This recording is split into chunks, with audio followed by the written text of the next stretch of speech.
Sorry sir, this is normal booking. You can't enter. What? Are you out of your mind? I have receipt of the banquet. There must be a misunderstanding. Sorry sir, हमें कोई misunderstanding नहीं हुई है. Where is manager? मुझे उससे बात करनी है. This is how you treat your customers. Guard की बात सुनकर रिया और शनाया एक दूसरे को देखने लगे. रिया, डोंट वरी, शायद कोई मिस्टेक हुई है, मैं भी बात करता हूं. रिया बिना नील की बातों पर ध्यान दिए अनमने ढंग से आसपास खड़े लोगों को देखने लगी. नील, छोड़ो, हम लोग कहीं और चलते हैं. मैनेजर से भी बात करके टाइम वेस्ट ही होगा. नो वे, हम आज लंच करेंगे तो यहीं करेंगे. मैंने तुमसे वादा किया है, बस एक बार मैनेजर को आने दो. रिया नील की जिद के आगे कुछ कह नहीं पाई. वहीं दूसरी तरफ नील की तेज आवाज सुनकर गार्ड ने उसी वक्त मैनेजर को बुलाकर सारी बात बता दी. I am so sorry sir, लेकिन आपके शोर शराबे से हमारे गेस्ट परेशान हो रहे हैं. अरे लेकिन मेरी बुकिंग है, मुझे अंदर जाने दो. सर, आप समझ क्यों नहीं रहे?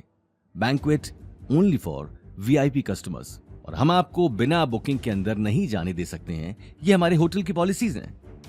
मैनेजर, तुम बहुत बड़ी गलती कर रहे हो. तुम जानते नहीं हो कि मैं कौन हूं. मेरा नाम नील अग्रवाल है और सर, मुझे आपको जानने में कोई दिलचस्पी नहीं है. प्लीज तमाशा मत कीजिए और यहां से चले जाइए, वरना मुझे सिक्योरिटी बुलानी पड़ेगी. यह बात सुनते ही नील ने मैनेजर का कॉलर पकड़ लिया. देखते ही देखते होटल के गेट पर तमाशा बढ़ने लगा. लोग भी अब आसपास खड़े हो गए. रिया को जोधपुर में आए कुछ ही घंटे हुए थे और आते ही इतना बड़ा तमाशा देखकर वो परेशान हो गए. वहीं गौतम अब तक एक कोने में शांत खड़ा था. हालांकि वो चाहे तो आराम से अंदर जा सकता था, लेकिन नील को सबक सिखाने का इससे अच्छा मौका उसके पास नहीं था. लेकिन नील भी अपनी जिद से पीछे हटने वाला नहीं था.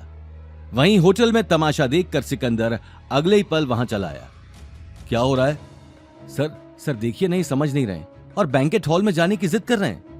इससे पहले कि मैनेजर अपनी बात पूरी करता, सिकंदर की नजर गौतम पर चली गई. लेकिन गौतम ने उसी वक्त अपने हाथ के इशारे से खुद को पहचानने से मना कर दिया. सिकंदर समझ चुका था कि गौतम अपनी पहचान किसी को बताना नहीं चाहता था. उसने उसी वक्त आगे आकर कहा, हम सॉरी सर, मेरा स्टाफ आपको पहचान नहीं पाया और आपको इतनी परेशानी उठानी पड़ी. मैं अपने स्टाफ की तरफ से आपसे माफी मांगता हूं. आप अंदर जा सकते हैं. गार्ड, सर को अंदर जाने दो. ये बात सुनते ही मैनेजर और गार्ड्स ने अपना सिर झुका लिया. वो अब नील को बहुत बड़ा आदमी समझ रहे थे. नील को अपनी आंखों पर यकीन नहीं हो रहा था. उसने अगले ही पल अकड़ में अपनी छाती चौड़ी कर ली और रिया को देखने लगा. इस बार तो मैं तुम्हें माफ कर रहा हूं, लेकिन अगली बार इस तरह की हरकत की तो मुझसे बुरा कोई नहीं होगा. Yes sir. चलो रिया. अगले ही पल नील रिया और शनाया को लेकर बैंक्वेट हॉल के अंदर चला गया. आसपास खड़े लोग भी अपनी अपनी टेबल पर जाकर बैठ गए. सभी की नजर में अब नील किसी बड़ी हस्ती से कम नहीं था.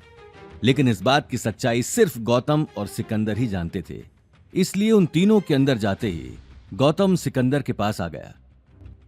थैंक यू मिस्टर सिकंदर, और सॉरी अगर उसने... नहीं सर, कैसी बातें कर रहे हैं.